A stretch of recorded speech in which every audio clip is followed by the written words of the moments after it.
Bien-aimés dans le Seigneur, si vous croyez en Dieu, vous ne craindrez jamais la mort. Si vous croyez en une entité céleste, que vous vous adressez à cette entité dans la prière, et vous savez que cette entité vous écoute, et vous savez que cette entité n'est pas charnelle, il est anormal qu'à ce stade, vous soyez toujours effrayé à l'idée de mourir. La Bible déclare dans 1 Thessaloniciens 4, verset 14, « Car si nous croyons que Jésus est mort et qu'il est ressuscité, croyons aussi que Dieu ramènera par Jésus et avec lui ceux qui sont morts. » Un croyant vit dans l'espérance d'une vie après la mort. Comprenez, bien-aimés? Et nous devons prier pour dissiper l'esprit d'ignorance qui s'est infiltré dans l'Église, où certains d'entre nous ont peur sur des sujets supposés glorieux. Des gens ont peur et leur peur n'est pas soutenue par la Bible. Là où nous devons être joyeux, nous avons peur parce que nous sommes ignorants. 2 Timothée chapitre 4 verset 6. Car pour moi je sers déjà de libation et le moment de mon départ approche. Regardez de quelle manière il parle du moment où il va mourir. Et il ajoute, j'ai combattu le bon combat. J'ai achevé la course. J'ai gardé la foi. Désormais, la couronne de justice m'est réservée. Le Seigneur, le juste juge, me la donnera en ce jour-là. Bien-aimés, ne soyez jamais effrayés de la mort. Si vous êtes effrayés de la mort, ça veut dire que vous ne croyez pas vraiment en Dieu, ou que vous ne connaissez pas la nature de ce Dieu. Et vous ne savez pas que votre Dieu est esprit, et que lorsque l'on meurt, l'esprit continue de vivre. Vous ne le savez pas. En réalité, au-delà de toutes ces idées préconçues que nous avons reçues de la culture populaire, que nous avons reçues des personnes qui nous ont précédés, au-delà de toutes ces analyses et de toutes ces idées faussées, pour quelqu'un qui meurt en Christ, la mort est un gain, la mort est une récompense. Pour quelqu'un qui meurt en Christ ou qui vit en Christ, il sait que son passage dans ce monde n'est qu'un pèlerinage temporaire. Il sait qu'il est de passage et qu'un jour, il doit rentrer à la maison. Il le sait. Et par conséquent, il ne peut jamais être effrayé de la mort. Il est anormal que quelqu'un qui croit en un Dieu, esprit, et qui sait que ce corps n'est pas spirituel, mais que le spirituel vit dans ce corps, et que le spirituel continue de vivre, même lorsque ce corps meurt, cette personne ne peut jamais être effrayée de la mort. La Bible déclare dans Philippiens chapitre 1 au verset 21, « Car Christ est ma vie et la mort m'est un gain. N'ayez jamais peur du jour où vous quitterez votre corps pour rentrer à la maison, bien-aimé. » Au verset 23, il dit, « Je suis pressé des deux côtés. J'ai le désir de m'en aller et d'être avec le Christ, ce qui de beaucoup est le meilleur. » Bien-aimé, ceux qui ont peur de la mort n'ont pas d'espérance. Si vous êtes un croyant et que vous êtes effrayé à l'idée de mourir, quelle que soit la façon dont vous mourrez, si vous êtes effrayé de la mort, ça veut dire que votre foi est une foi de pacotille. Ça veut dire que vous n'avez pas réellement compris que vous croyez en un être céleste, que vous croyez en un être spirituel, et que si vous quittez votre corps, vous continuerez à vivre. Vous n'avez pas cru en cela, bien-aimé. Et l'une des évidences les plus flagrantes, que vous ne devez pas avoir peur de la mort, et que la mort fait partie d'un processus normal institué par Dieu, et que la mort est même un gain pour les personnes qui meurent dans une espérance, pour les personnes qui meurent en Christ. L'une des preuves, c'est que dans votre intimité avec Dieu, Dieu peut vous révéler même les circonstances, il peut vous révéler même la condition, il peut vous révéler même la période de votre mort. Et il y a beaucoup de croyants qui ne savent pas cela. Beaucoup de croyants pensent que ce sont les occultistes et les magiciens et les satanistes, parce qu'ils ont signé des pactes, qui savent quand est-ce qu'ils mourront. Ils ne savent même pas que dans la Bible, il y a beaucoup de personnages à qui Dieu a révélé à l'avance le jour de leur mort, et que Dieu a préparé à mourir. Vous voyez, votre vie que vous vivez aujourd'hui, vous la vivez en attendant de mourir. La mort fait partie de la vie.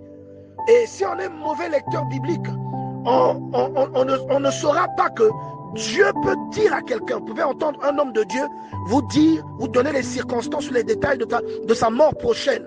Et vous allez vous dire que ce n'est pas clair. Vous êtes un mauvais lecteur de la Bible. Si vous lisez la Bible, vous saurez que Moïse savait quand est-ce qu'il allait mourir. Si vous lisez la Bible, vous savez que Aaron savait quand est-ce qu'il allait mourir. Si vous lisez la Bible, vous savez que Jésus savait quand est-ce qu'il allait mourir. Si vous lisez la Bible, vous savez que le roi Saül savait quand est-ce qu'il allait mourir. Si vous lisez la Bible, vous saurez que Élie, par exemple, savait exactement quand est-ce qu'il allait être enlevé.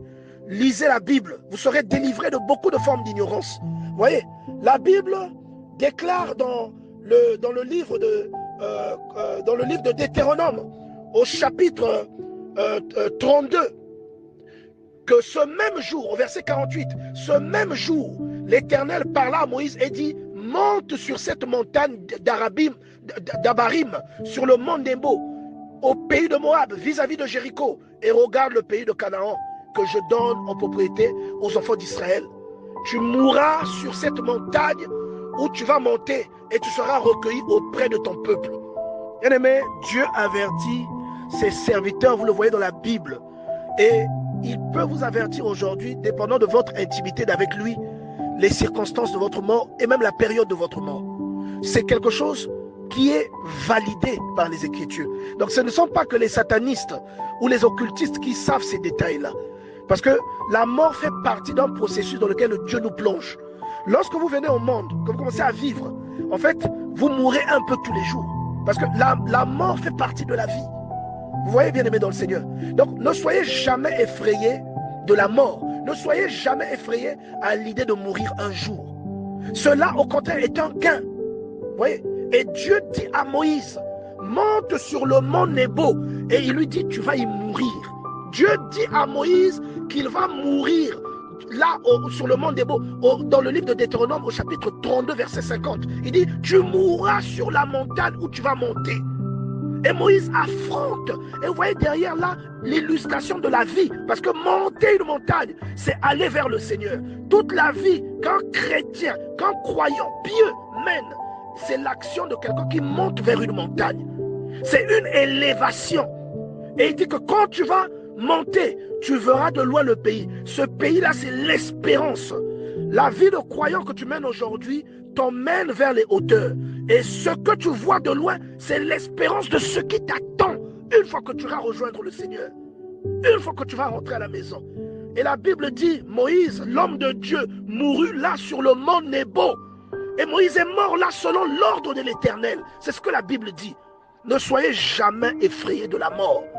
La mort fait partie de la vie. Et si vous croyez en Dieu, vous comprenez que la mort ne vous arrêtera pas.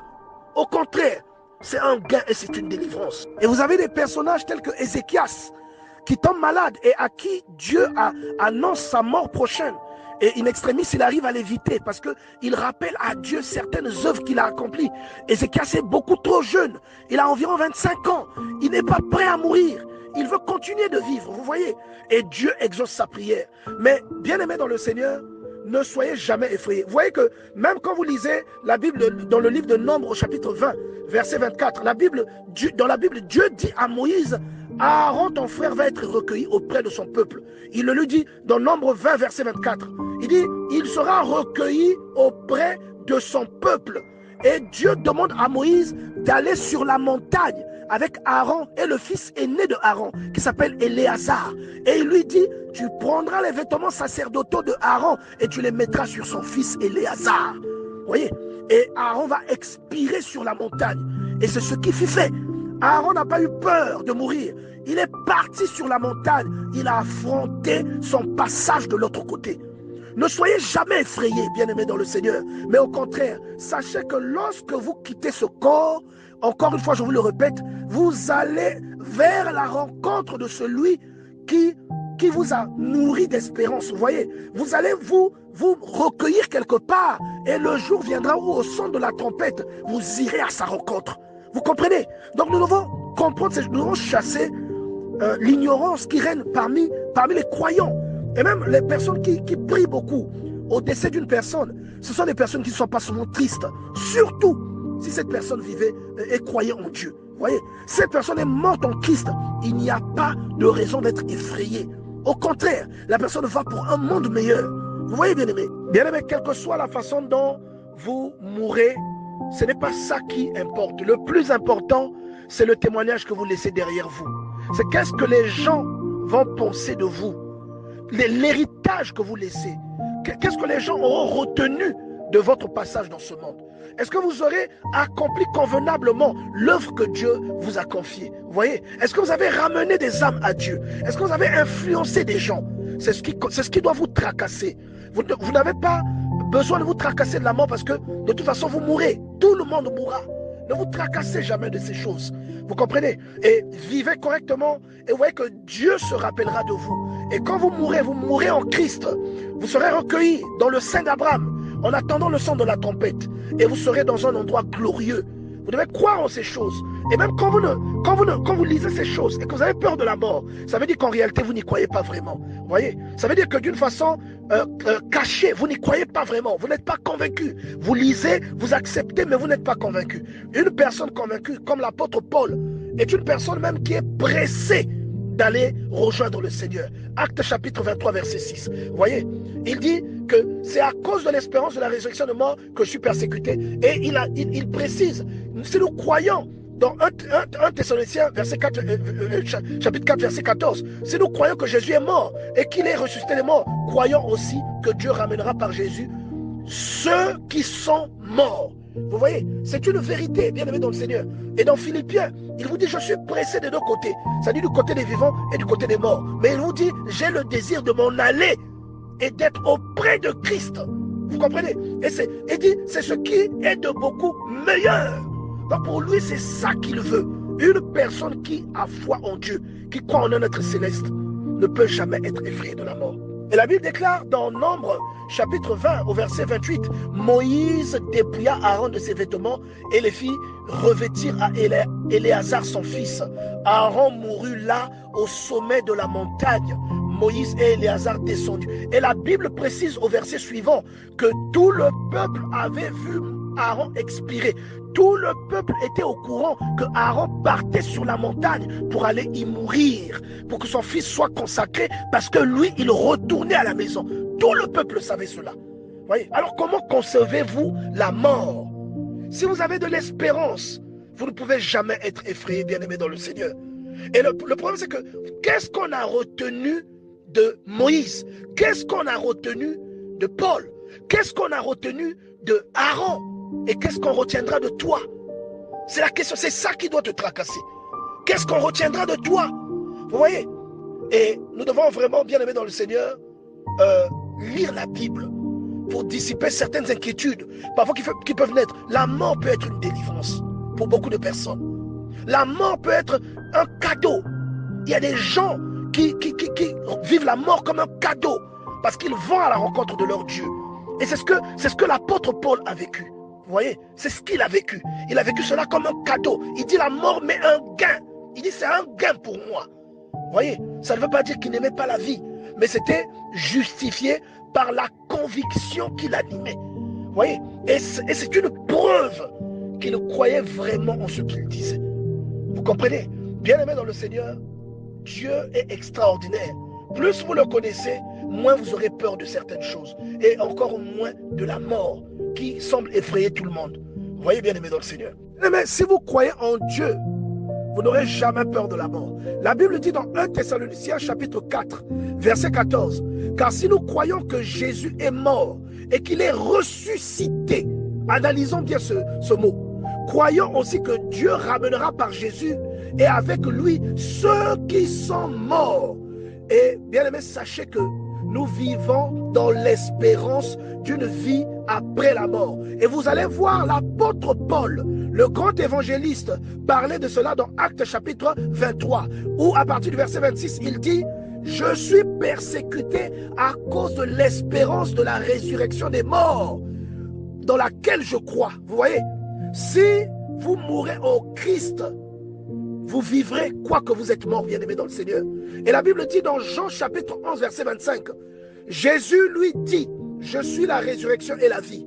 celui qui croit en moi vivra quand même il serait mort. Peu importe la mort que vous expérimentez, peu importe la manière dont vous allez rejoindre la maison, si vous mourrez, le plus important, c'est votre conviction, la conviction qui vous anime durant votre vie. C'est en qui mourrez-vous? Est-ce que vous mourrez en Christ? C'est cela le plus important. Vous pouvez être heurté par une voiture, vous pouvez être mutilé, vous pouvez être pendu. Cela n'a pas d'importance. Le plus important, c'est en qui vivez-vous et en qui mourrez-vous. C'est cela qui déterminera tout le reste. Et la Bible nous parle dans Apocalypse chapitre 6, verset 9, des personnes qui ont été assassinées et qui sont près de Dieu. Allez lire ce verset, bien-aimé dans le Seigneur.